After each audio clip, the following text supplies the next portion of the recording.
जब आपराधिक कार्यवाही की बात आती है तो स्थानीय निरीक्षण की अवधारणा को समझना महत्वपूर्ण है। स्थानीय निरीक्षण से तात्पर्य तब होता है जब कोई न्यायाधीश या मजिस्ट्रेट उस स्थान का दौरा करता है जहां अपराध होने का आरोप है। इस यात्रा का उद्देश्य अदालत को मुकदमे के दौरान प्रस्तुत साक्ष्यों को बेहतर ढंग से समझने में मदद करता है। आइए आपराधिक प्रक्रिया संहिता के प्रावधानों और विभिन्न अदालती फैसलों के आधार पर स्थानीय निरीक्षण के महत्व, दायरे और सीमाओं पर गौर करते हैं। स्थानीय निरीक्षण क्या है और इसका उद्देश्य क्या है?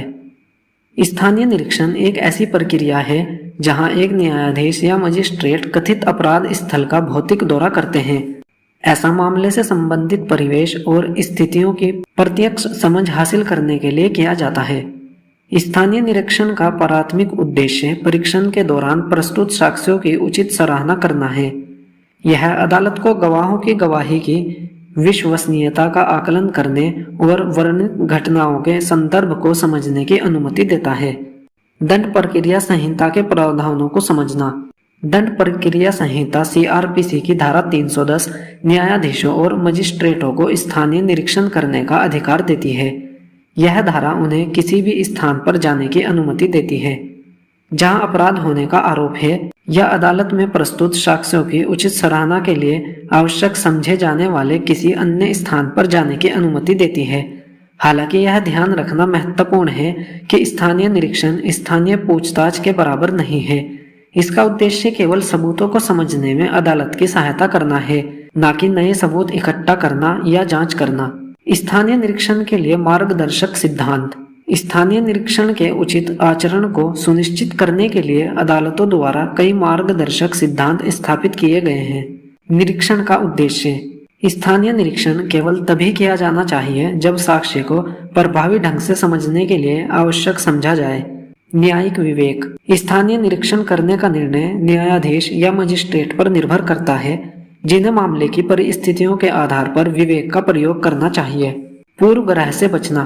न्यायाधीशों और मजिस्ट्रेटों को घटना स्थल पर मौजूद व्यक्तियों द्वारा प्रदान की गई जानकारी से प्रभावित होने से बचना चाहिए। उन्हें पूरे निरीक्षण के दौरान निष्पक्षता बनाए रखनी चाहिए। टिप्पणियों को रिकॉर्ड करना। स्थानीय निरीक्षण के दौरान की गई किसी भी टिप्पणी को तुरंत और सटीक रूप से दर्ज किया जाना चाहिए। ये टिप्पणियां केस रिकॉर्ड का हिस्सा बन जाती है। सीमित दायरा।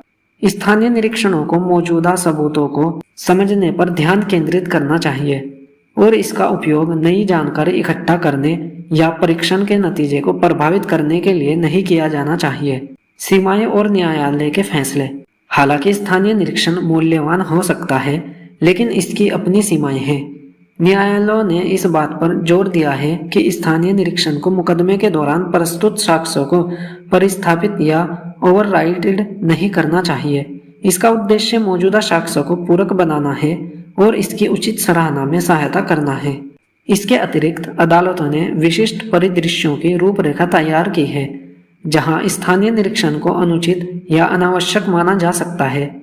उदाहरण के लिए, यदि अदालत सबूतों को पर्याप्त रूप से समझने के लिए स्थानीय निरीक्षण की आवश्यकता नहीं समझती है, तो मामले में शामिल पक्ष अदालत को ऐसा करने के लिए बाध्य नहीं कर सकते हैं। निष्कर्ष। स्थानीय निरीक्षण अदालतों को कथित अपराधों से जुड़ी परिस्थितियों की प्रत्यक्ष समझ प्रदान करके आपराधिक कार्यवाही में महत्वपूर्ण भूमिका निभाता है। हालांकि कानून और अदालती फैसलों द्वारा स्थापित मार्गदर्शक सिद्धांतों और सीमाओं का पालन करना आवश्यक है। स्थानीय निरीक्षण को मुकदमे की कार्यवाही को परिस्थापित या प्रभावित किए बिना मौजूदा सबूतों की उचित सराहना करने में अदालत की सहायता करने के उद्देश्य को पूरा करना चाहिए। न्यायिक विवेक और निष्पक्षता बनाए रखकर स्थानीय निरीक्षण निष्पक्ष और प्रभावी आपराधिक न्याय परिणामों में योगदान कर सकते हैं। इस सरलीकृत मार्गदर्शिका के माध्यम से कानूनी प्रक्रिया में शामिल व्यक्ति आपराधिक कार्यवाही में स्थानीय निरीक्षण की भूमिका और महत्व को बेहतर ढंग से समझ सकते हैं। न्याय प्रशासन में पारदर्शिता और निष्पक्षता सुनिश्चित कर सकते हैं।